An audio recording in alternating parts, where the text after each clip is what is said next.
what happens, I guess, when you write a daily email for 19 years, you're always kind of looking for topics. And I started to reflect on some of the things that Holly has done incredibly well during the time that she's been coaching women, coaching moms in her community. It's a fraction of what she's done, but it's also the most probably impactful part of what she's done.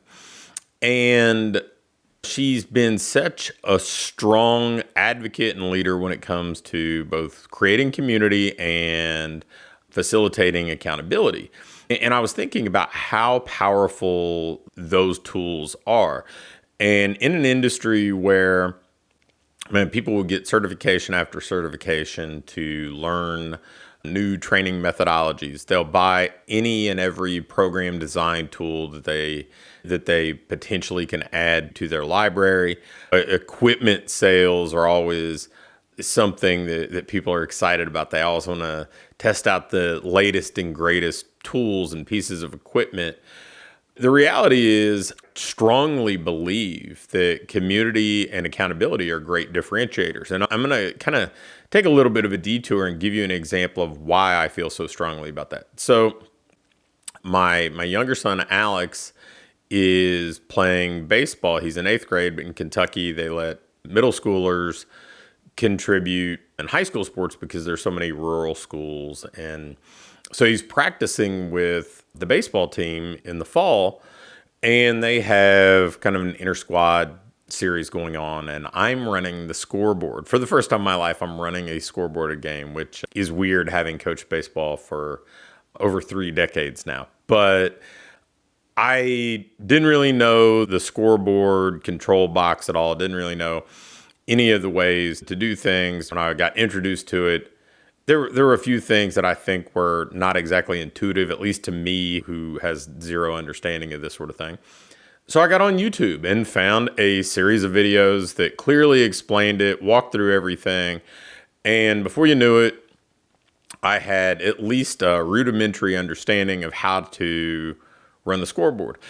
And I think about this, one of our longtime clients, Dustin Williams, I mean, he builds homes now. He built his first house by watching YouTube videos. And with the exception of the electric and the plumbing, he learned everything from watching YouTube videos. And the reason I say this is information is so readily accessible to everybody now, whether it's learning how to execute an exercise because you can watch videos online, or for virtually no money, you can buy programs.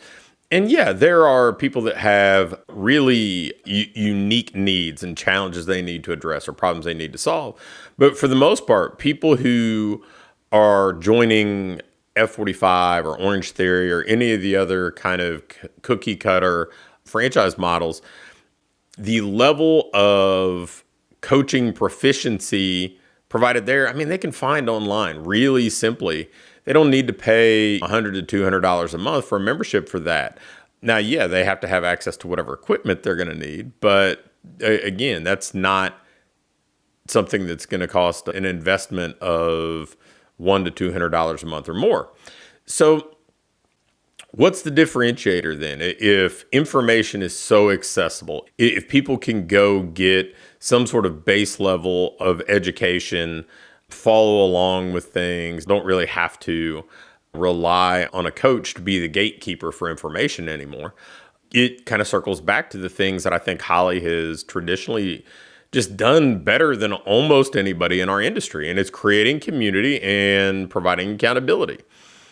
And for whatever reason, and I take zero credit for it, she figured this stuff out faster and probably prioritized it more than about anybody else that I know. There were a lot of people who had membership sites dating back to 2007, 2008, 2009. I mean, everybody loved the idea of subscription revenue, recurring revenue.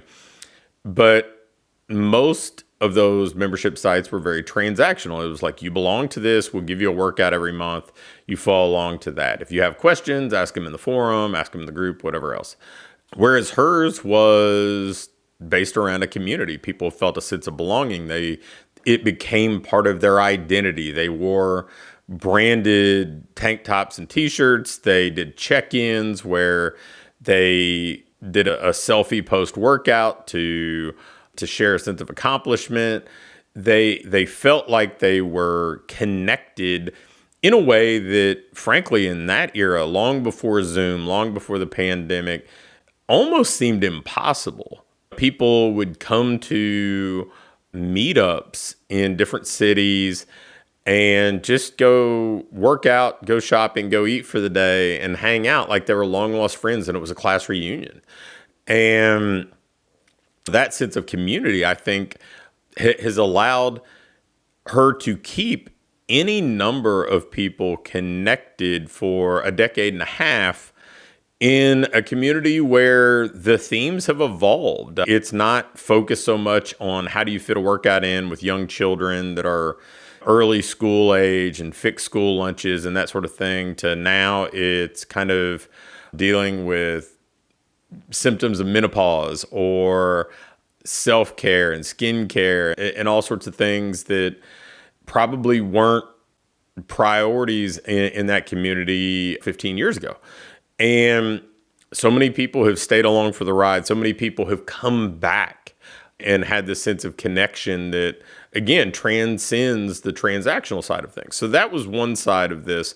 The other side is accountability. And I think that as an industry, we probably have underappreciated the inherent accountability that comes along with people belonging to a training-based gym. You have an appointment that you're going to go work out at a certain time at a certain place. The equipment is already set up for you.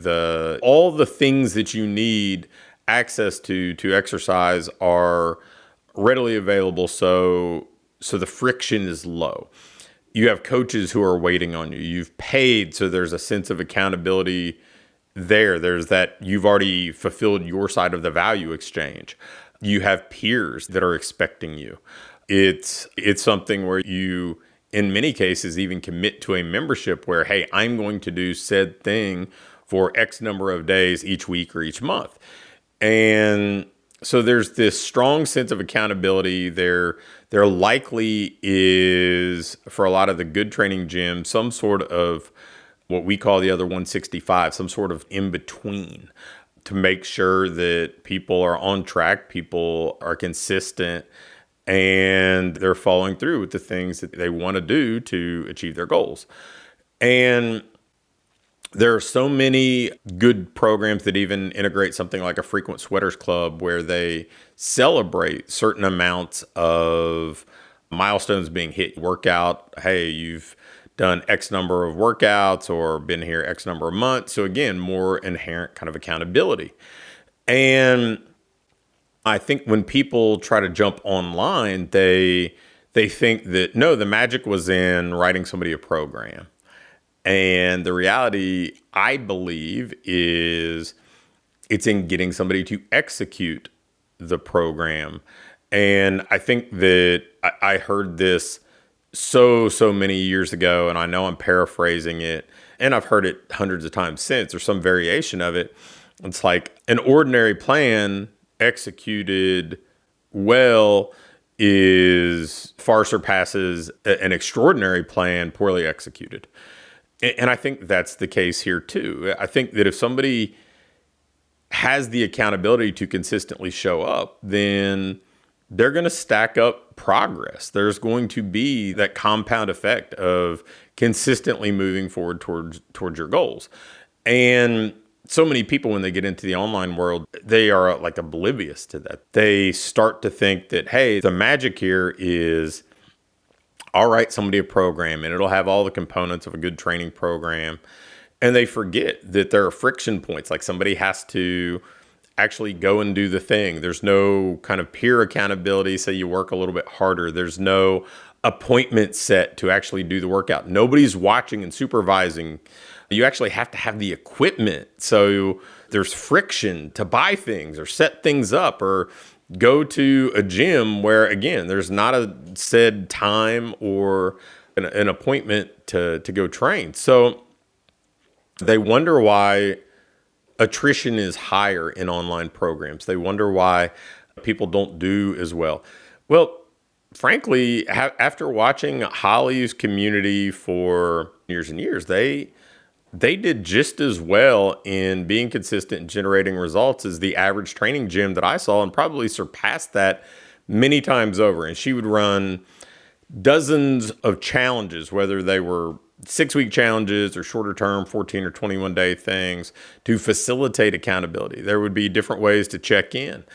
And I think that she proved to me long ago that sort of accountability was the difference maker, because most of these women were working out with a mat, sometimes an exercise ball, a light set of dumbbells, and maybe a band, and made extraordinary progress. I mean, before and afters are still being taken from products and programs that she's delivered and being used other places. I mean, I've seen them and sent cease and desist letters as recently as this year for things that were accomplished many years ago even. So if you're not prioritizing community and accountability on what you do, frankly, I think you're missing the golden opportunity. I think that especially if you're an independent training gym, fitness business owner, online coach, those are the things that are going to make your program sticky. Those are going to be the things that maximize retention. Those are going to be the things that